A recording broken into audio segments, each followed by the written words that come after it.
I'm delighted to be here. This is a topic that you can get me to talk for England on, so to speak, because since doing this job, which I started really in 2006 for the government, then as National Director for Health and Work, I've got increasingly interested in health, work and well-being and wondered really why I ever read medicine. But I think perhaps reading medicine was helpful. What I'm going to try and do is take you on a journey.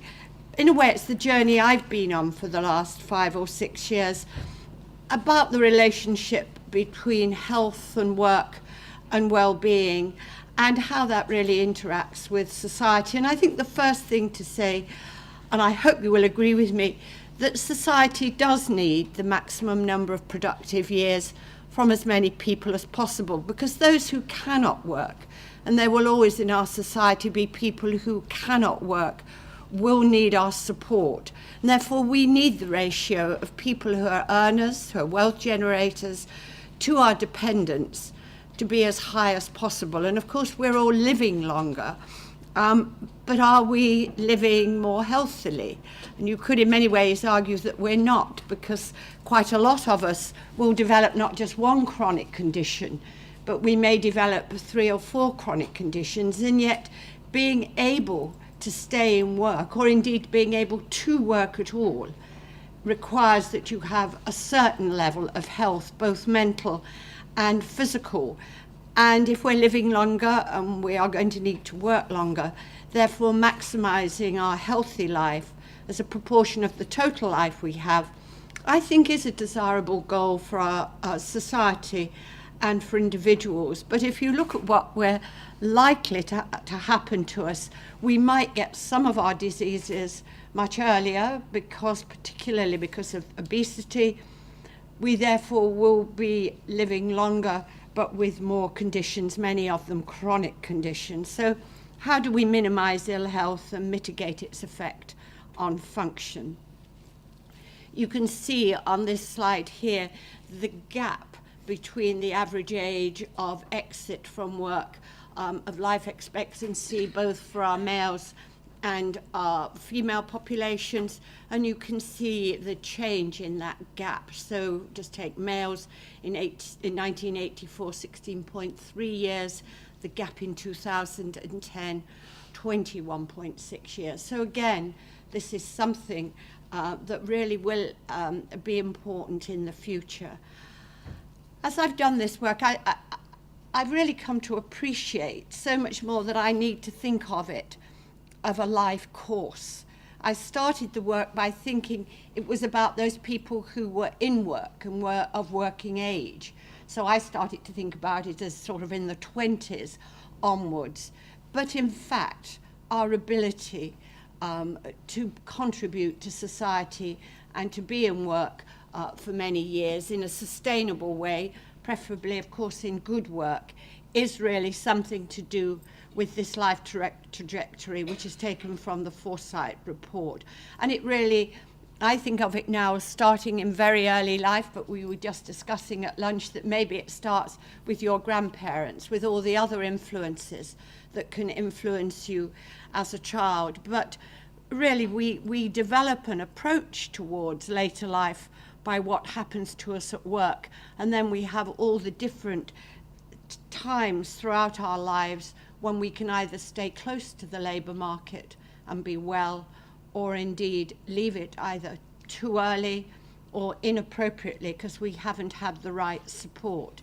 And really I came to start to do this work after the government had decided to have a cross-government strategy for health and work, something they started in 2005. Now, there'll be some of you in the audience who know how difficult it is for governments not to work in silos. So the Department of Health does its work over here, the Department of Work and Pensions over there, the Business Innovation and Skills somewhere in the middle.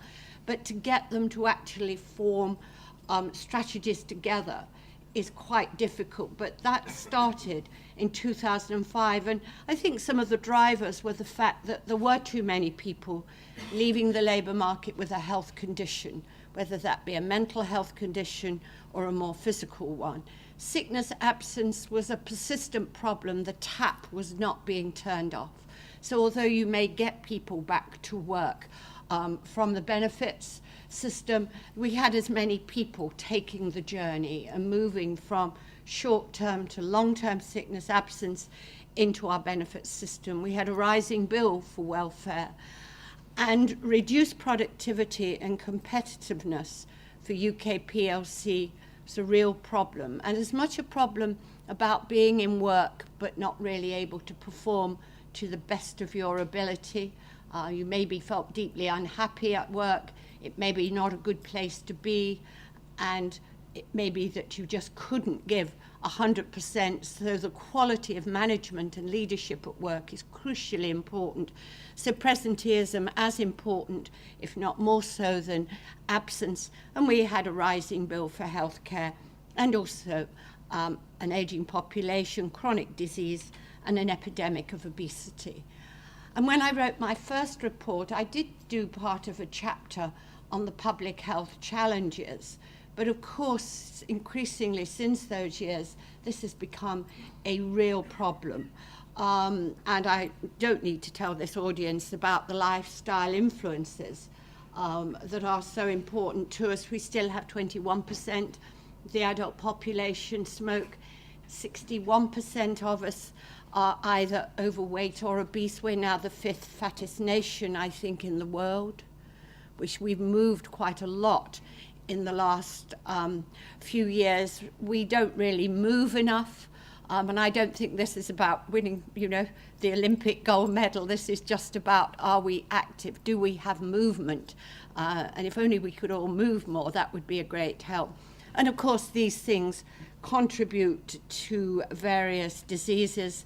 And just to give you a flavour for that, the diseases which we are likely to get as a result of being obese are not just the cardiovascular ones, which we might all think about, but obviously arthritis and various forms of cancer. And if we get them earlier in our lives, and if you think about the rate of childhood obesity and diabetes, then that will, of course, affect our ability to work. I do quite a lot of work with the construction industry, and it's very interesting. They quite spontaneously brought to me one of their problems was the obese construction worker. You can't send an obese construction worker very easily down holes or up pretty high to do difficult work. The other group that's been quite worried about obesity have been on the railways, because a really obese train driver spending all day sitting, driving us from London to Newcastle, we don't need him to have sleep apnea. That would be a pretty dangerous thing. So we can think of it as perhaps a problem that doesn't affect us, but it does really, because it affects so many of our jobs. So I think we have to factor this in. But the fundamentals are that work, and I do want to preface that by saying good work. I'm not someone who is advocating at all that any work is good for us, because that so obviously is not the case.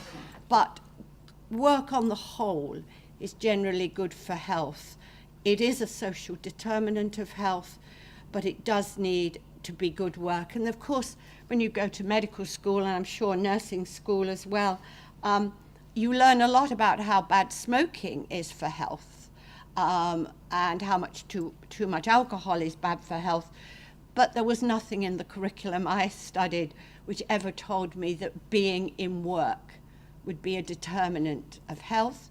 And I'm ashamed to say I practiced clinical medicine for many years. I never once ever asked anyone who sat in front of me in outpatients who said they didn't have a job. I never once said, why are you not working? Would you like to work? And what can I do to help you? So I think now when I look back, I wasn't a very good doctor. I really was good at diagnosis and treatment. And then I thought my responsibility ended. But I'm a rheumatologist, so what was the point getting somebody's rheumatoid arthritis under control if I couldn't send them back to their work, feeling able to go to work? And I know from the figures that about 40% of patients with rheumatoid arthritis have left their jobs within 5 years of diagnosis. So there's a disconnect between what you're trained to do as a doctor, and you feel very proud when you've got the anti-TNF, you've got all the right drugs to treat patients, but actually you do about half the job. And that's because there has been this great disconnect, which I hope the future education of doctors and nurses, and indeed anyone who's a health professional, will address, including our managers. So work is good on the whole, needs to be good work, but certainly being workless can lead to many, many awful things. It leads to poorer physical health, mental health, social integration, etc., etc. And there is a growing literature on the effects on children who grow up in workless families. And it does affect children, and you can see that. There's one study that was published in the British Medical Journal talking to how child death from injury, either in the home or outside of the home, correlated with low employment status and worklessness of parents. So it's not just the person themselves. So when the government decided it would have a cross-government strategy, which was the small document here, it wasn't, I must say, a very long document, which was good. It was a strategy which was trying to link health and work and get it recognised by as many stakeholders as possible. It wanted to bridge some of those historic demarcations between public health and occupational health and primary care, particularly thinking about the way family doctors practice. And it was a funded program, not a huge amount of money, but there was funding. And part of that 5-year program was to have a national director for health and work. And they decided they wanted someone who was not an occupational health physician. I think they wanted someone who had no axe to grind, no particular interest. And I got appointed to that job. And as I say, I consider myself hugely privileged to have been able to do it. Shortly after getting the job, 2 secretaries of state said, would I look at the health and well-being of the working age population? And they said, try to tell us what are the factors that are standing in the way of people being able to be in work and to flourish at work. What needs changing? What are the attitudes, behaviours and cultures? But also, what are the processes that we have at the moment and the factors that stand in the way? So that was what I tried to do with Working for a Healthier Tomorrow. And to flip straight to the conclusions for the moment, well, it was costing them a lot of money. It was then £100 billion a year, which was more than the NHS budget in 2008. I said that left unchecked, it diminished the quality of life in Britain, and it just condemned workless families to a cycle of poverty and dependency that would only widen inequalities. And I really tried to say it's nobody's responsibility alone. It isn't governments alone or health professionals or indeed employers. It's everybody's responsibility. And could we act together? And I suppose that's what we've been trying to do. But almost more important to me than the government's response was, in fact, the fact this has had a ripple effect, as you will see. So a lot of very good local activity. And you've had an enormous amount of good local activity in this part of the country. So people reading what I said and then adapting it to their own circumstances and to the geography and the population they had. I wrote a small chapter in that report on children. I wish now that I had written more about that, but of course you learn as you go along about the things that really matter. But the children of today are the working age population of tomorrow. And it was, how do we support them to be healthy and educated about the benefits of work? Because many never even have that opportunity to understand that. And then empower them to be able to choose work. Of course, that is not easy in the present economic situation. And to know what a healthy workplace looks like. How do we get employers to support young people at work so that they might remain healthy? So this, I think, for me, is certainly where it starts. My own hospital was the Royal Free in Camden, and the Royal Free sat amidst great wealth and great poverty. So there was a difference in life expectancy of more than 11 years between the leafy glades of Hampstead and St Pancras and Somerstown. You can see in Camden a high proportion of young people. It's always been full of young people. It's a population that's likely to remain young. But a third of the children there live in households that rely on state benefits. A third of the 1 in 3 households is overcrowded. Many people, particularly those who are disadvantaged by disability or illness, are without work. And yet we have some of the wealthiest neighbourhoods in London. You'll see a relatively high number of problematic drug users, very high percentage of the population smoking, and about 17% of our deaths in Camden are due to smoking. So you can see it, this great disparity between wealth and poverty.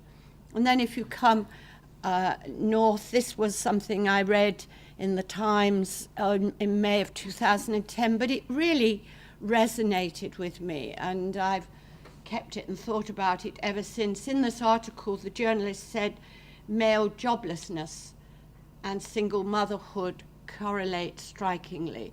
And so you can see there the increase in unemployment in young men in Liverpool between 71 and 2001, and the parallel rise in single parents from 11 to 45%. She said in this article, the taxpayer has become the father. 1 in 4 UK mothers in single. These men were unemployed, they had no roles. These women didn't actually want to live with them. They were quite happy for them to father a child, but then they would have a child by several fathers. The state was the provider, and this article ended by saying these men need a chance, not a benefit system that undermines them. But it gives you a sense of some of the problems that we are dealing with. And as you can see there, the United Kingdom is somewhere in the middle of unemployment among young men aged 15 to 14.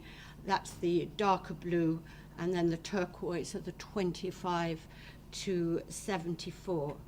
But there is some really good news. You can find really good examples of companies that have thought about this and are doing very good things. This is in Stratford. It's the John Lewis store that was opened a year before the Olympics. It overlooks the Olympic site, and as you know, those who work for John Lewis's are called partners because they do have a partnership in this company, and they employed 75% from their local postcode in Stratford, and 65% of them were young people, which really was very important, and 175 of them, so not quite a quarter, were recruited from the long-term unemployed. And in order to be able to take them in, these young people were so deconditioned already that they had to do some quite wide-scale adaptations at work. And the most amazing thing they told me about, which it makes you smile when you hear about it, but it's quite serious really, they had to develop a work hardening program. These young men and young women found it difficult to get to work for 9 o'clock. They got tired by about 2 o'clock and didn't feel they could do a full day's work. And what's more, coming to work, being dressed as a customer might expect you to be dressed if you're going to be seen by the public, working in John Lewis's was an educational activity for the employer. Now, this is a company that's persisted, and they didn't just give these young people up. They stayed with it. They had special training programs.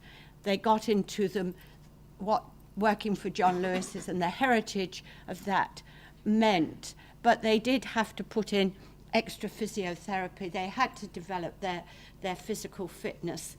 Every one of them had a personal development plan, and they told me with great pride that some of these young people they can now see as potential managers. But you know, it's not, we don't have too many John Lewises around. I think we need more John Lewises if we're going to solve some of these problems. But one thing we will be launching next month as part of the Department of Health Public Health Responsibility deal, we've been developing pledges which employers can pledge to do. Of course, it's a voluntary scheme, as I'll explain a bit later. But the young person's pledge is that an employer would pledge that we will make a commitment to young people at the start of their working lives, often as they start their first job, and we will provide information and support to help them take personal responsibility for their own health and well-being. So it's trying to think about how do we develop a sustainable working population without in any way wanting to be a nanny state. So hopefully this can be a proactive thing rather than telling people at all what to do. So I think it does start early. Just to remind you of our UK employment and health figures, about 27.5 million in employment. You don't have to be 100% fit to be at work. And that was one of the messages from my report. Because many people with chronic conditions want and need to be in work. But it depends, have you got good health care? Have you got a good employer? Have you got good mates at work? Are you supported to be there? A lot of the work I've been doing is trying to get that 2.4% who are collecting their medical certificates to be reduced and to get them back into work as rapidly as possible. And one's particularly interested in the inactive group. So they will be people who are either collecting a health-related benefit. They could, of course, be carers. There might be some students in there. There will be single mothers who are not working. But the inactive group, how do you enable them to work and move towards the blue box? And it's fascinating that 48% people are there with a health condition, and have we done enough to solve those health conditions to enable those people to even contemplate moving into a labour market? So I think when I did my first report, I wanted to look in greater detail at that 48%, but there simply wasn't time. But I think that is a group that more work is being done on now, but mental health is one of the largest drivers to being out of work, and a big driver in the inactive group. This is a horribly complicated slide, but I wanted to give you warning that the government is about to respond to this second review that David Frost and I did for them on sickness absence. They say they're going to report by the end of this month, and what the government asked us to do was to take the journey from work through into sickness absence, and then they thought that we would be able to stop. They thought we didn't perhaps need to consider what happened to you afterwards. We'd be able to do it all within the first box. But what we discovered very quickly was that these 3 boxes, or 2 boxes, and then the benefit system, are very interrelated. And what we discovered, which I don't think was at all known before, that 140,000 people every year leave work and directly apply for employment support allowance. They do not go through any system of sickness absence, whether it be statutory sick pay, whether it be occupational sick pay.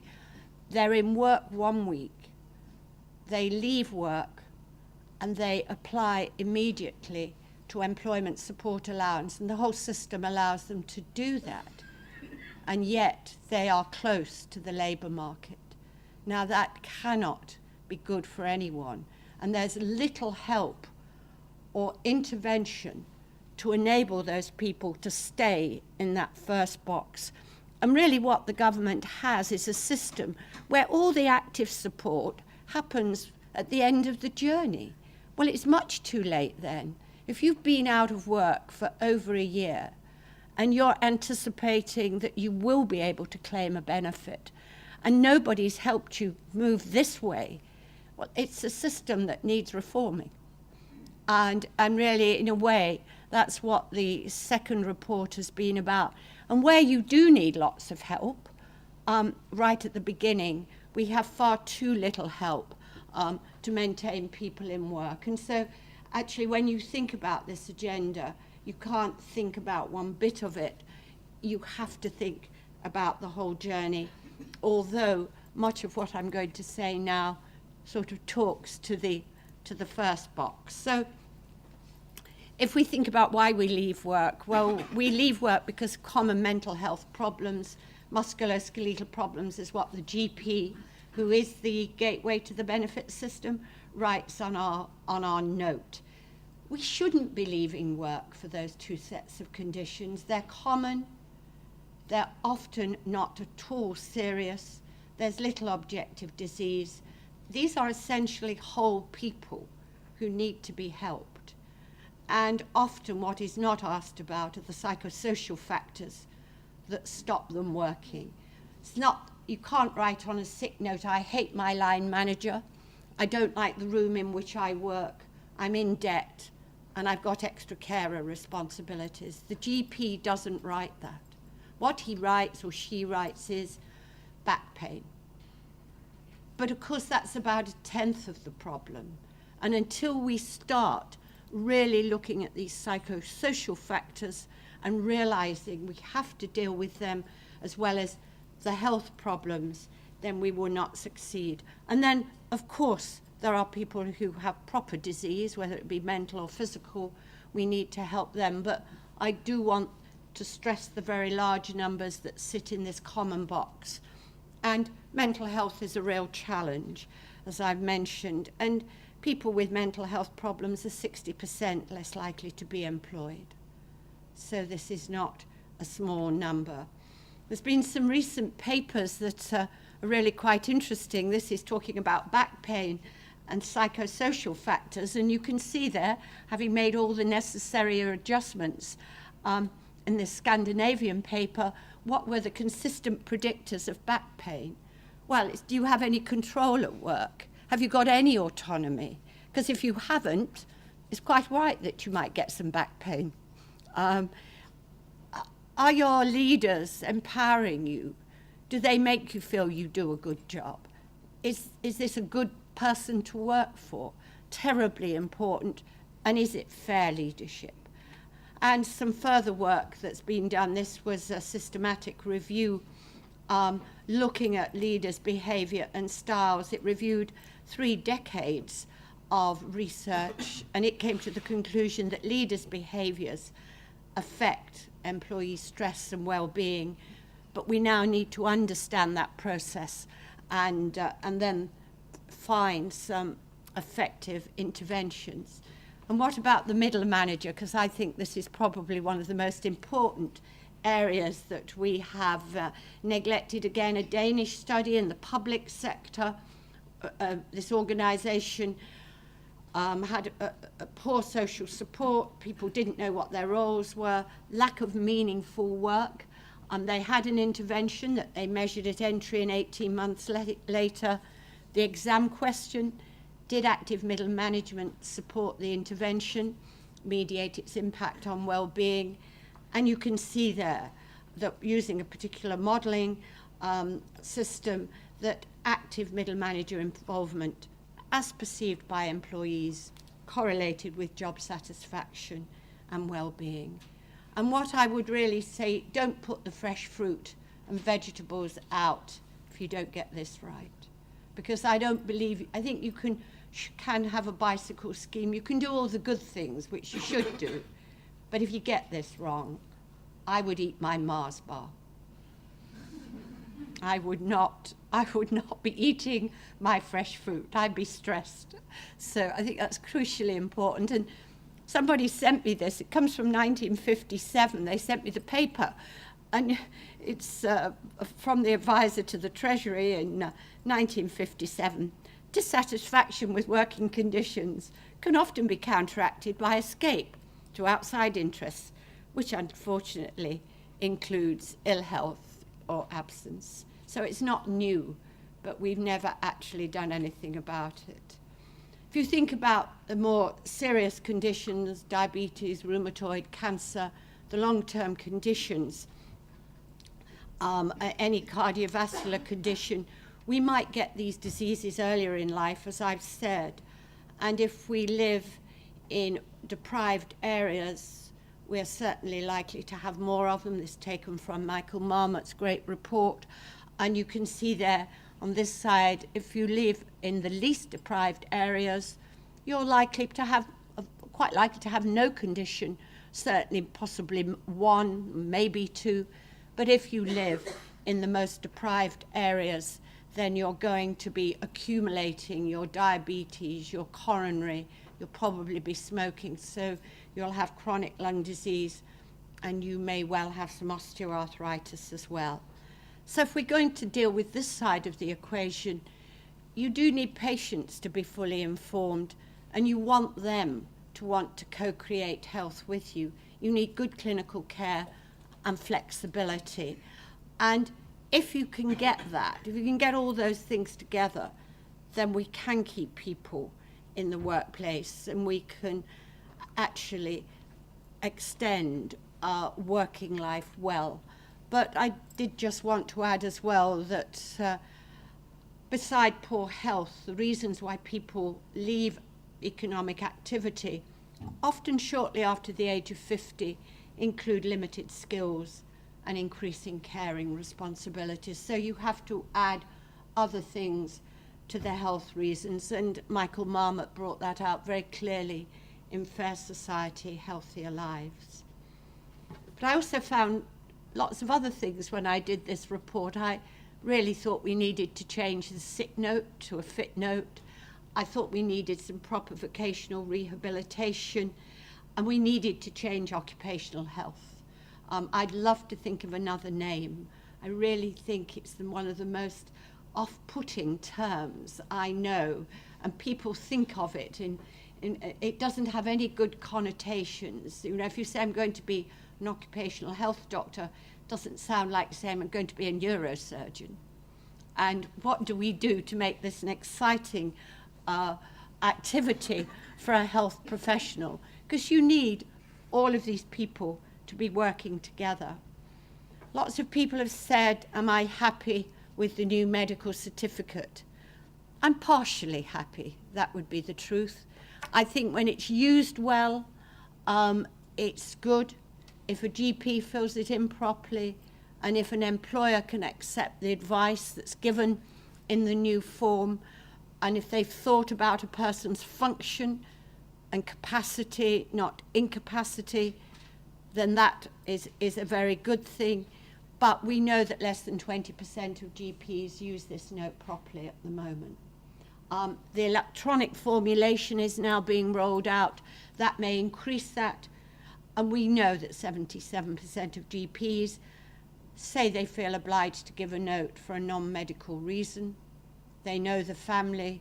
They think the person really has problems, or the problems I mentioned earlier.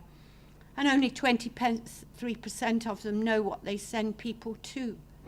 You would never go on prescribing a strong, dangerous drug for 28 weeks without thinking about it.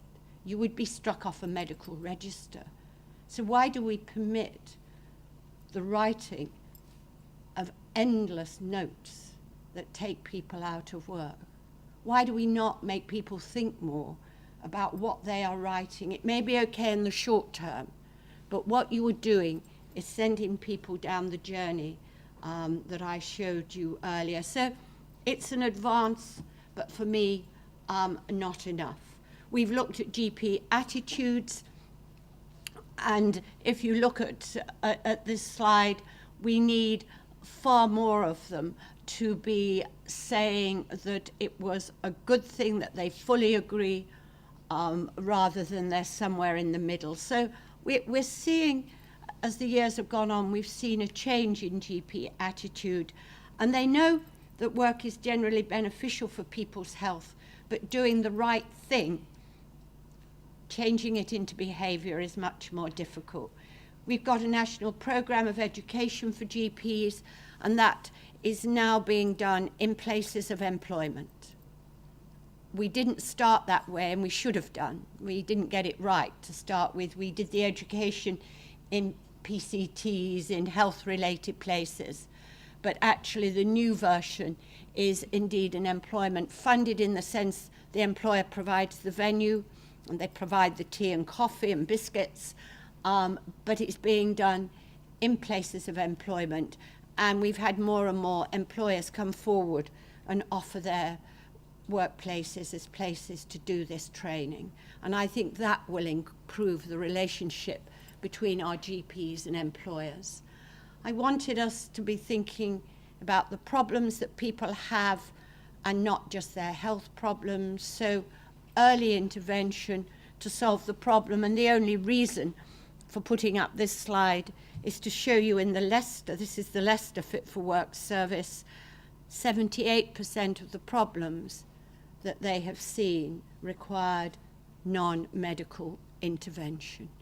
So we have designed a process in which you get a medical certificate that has medical words written on it, for which the solution to the problem is 80% non-medical. That has to be a rather silly system. And that is something that I think these pilots finish in March 2013. The big question is, will they have proved themselves to be economically viable? I think is going to be probably the biggest question, not do they serve a purpose. I wanted just to say something about small businesses, because a lot of the work we've done has really helped large employers, because it's easier to help large employers. But I'm very conscious, and was when I wrote my report about small employers. We've just got two things that again have matured over the last 3 years, that there is a national multi-channel health for work advice line that's particularly designed for small companies. It's now been revised. It was only a phone line to start with. Again, we've learned from the beginning, and we've modified it to be multi-channeled. And you can see 50% of all guides viewed relate to mental health issues. It is manned, if you phone in, by occupational health nurses with a special training in mental health, because we've been very conscious that that is needed. And then we had these wonderful local coordinators. Cynthia was my coordinator in the Northeast, but they did a lot to try and get small companies engaged, and they developed, which is being rolled out in different parts of England, the the Workplace Wellbeing Charter. Again, coordinators are hugely important in taking this agenda forward. But as I said, what I've liked has been the spread, apart from anything the government funded, the things that other people have done, the things that workplaces have done. And I was saying earlier that for my money, you should put public health partly in the workplace, because that's where so many people go.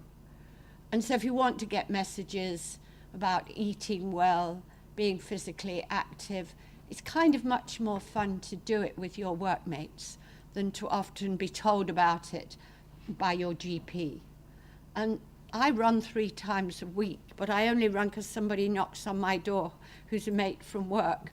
And if he's come and actually got me out of bed, so to speak, then I feel I must run with him, and he's on his way to work. I think doing things in the context of work often allows you to link health and well-being to where people are, and men anyway don't go to their GPs unless they're sick. I don't know many men who go for advice about well-being or how to support their health. So I think really encouraging companies to do that. I mentioned we needed to change occupational health. It is an ongoing challenge, but we need it to be fit for the 21st century, and it needs to centre on productivity and added value. And that is a change which both the Society for Occupational Medicine and the Faculty of Occupational Medicine are really busy thinking about what should the future look like in this new world. They have developed national standards for occupational health and an accreditation program. They managed to do that pretty quickly. And please, will you not, if you are in a position to really buy in an occupational health service, please do not buy one that isn't on its way to being accredited, because it's one of the ways you can support us in trying to improve the standard of occupational health. We want everyone to get access to the best possible occupational health, and this is at least one way of doing it. We're doing quite well with the National Health Service itself. We've got 138 registered services and 24 fully accredited. So we've had a drive there. Just two examples of good practice in the UK where they've linked well-being and health and conventional safety and health. EDF Energy decided that they had to completely revamp what they were doing. They did a lot of tertiary protection, if you like. They dealt with it after the horse had bolted, and they've moved it from tertiary to secondary to primary. And that's been a 5-year journey. They brought health and safety in its conventional setting with health promotion, and have done it through their Department of Occupational Health. So they've modernised occupational health. They've made it led from the top with support of the board and the CEO, and they've managed to bring in all the health promotion as well.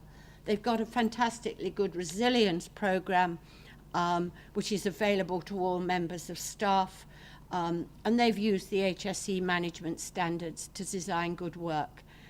Just two of their results: they've had an 88% reduction in sick leave, and their workers believe that that company is interested in their well-being, and they benchmark well above the UK average. So 5-year programme. And York Hospital is one of the trusts that has also achieved a great deal in this arena. And you can see what they managed to do. They did invest. They did, again, put together the right people in the right team. They linked occupational health and safety to promotion. And something else that's coming out quite soon that I thought you'd be interested in, the Department of Business, Innovation and Skills has been supporting David McLeod, who's been leading a task force on engagement, and that will be launched on November the 12th. So it's worth looking out for that, because they have put together the evidence base that an engaged staff will give you greater productivity and quality of whatever your product is. And it'll be a month-long rollout of different products. Finally, I'm often asked did the change of government mean that the work I was doing was going to be kicked into the long grass? Was I going to survive moving from a Labour government to a coalition government? And quite frankly, they've been as supportive, wanting perhaps slightly different pieces of work done, but they haven't taken the foot off the pedal in this area. So the government frameworks, both the clinical frameworks and the public health framework, has got something in, not as much as I would have liked, but has something in about health and work. We've got a Wellbeing Index, which the Prime Minister launched. The public health responsibility deal has within it those voluntary relationships between business and the department. They've tried very hard to put some support into the health and well-being of NHS staff. They've funded an independent review of sickness absence, and Trading for Good is the new venture by Biz for small companies. So there has been a continued investment.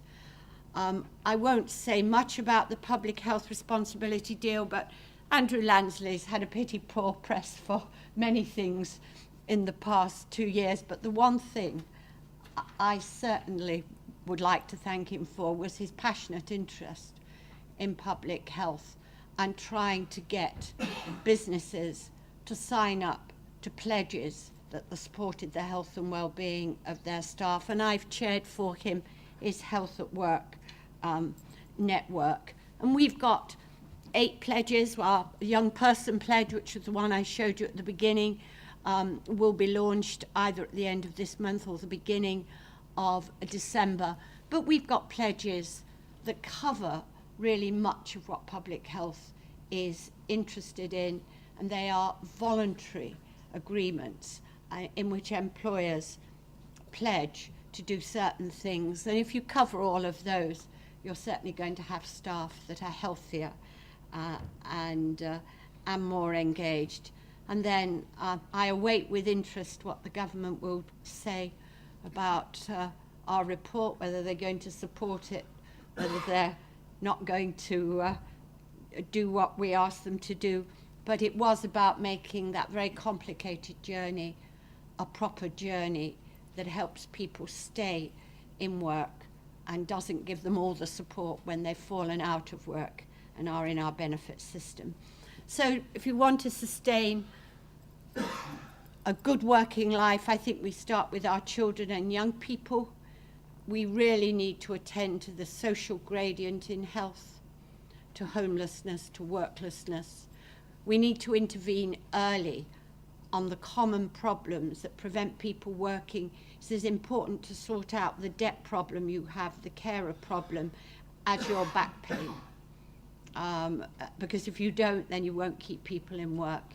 We need for real disease to really get an integrated, concerted way of helping people deal with their medical problems and a sympathetic employer. We need to do more to support appropriate medical certification. We need to raise the profile of vocational rehabilitation, and we must, in workplaces, integrate traditional safety and traditional occupational health with a much more modern concept. So that's what I would like to see happen.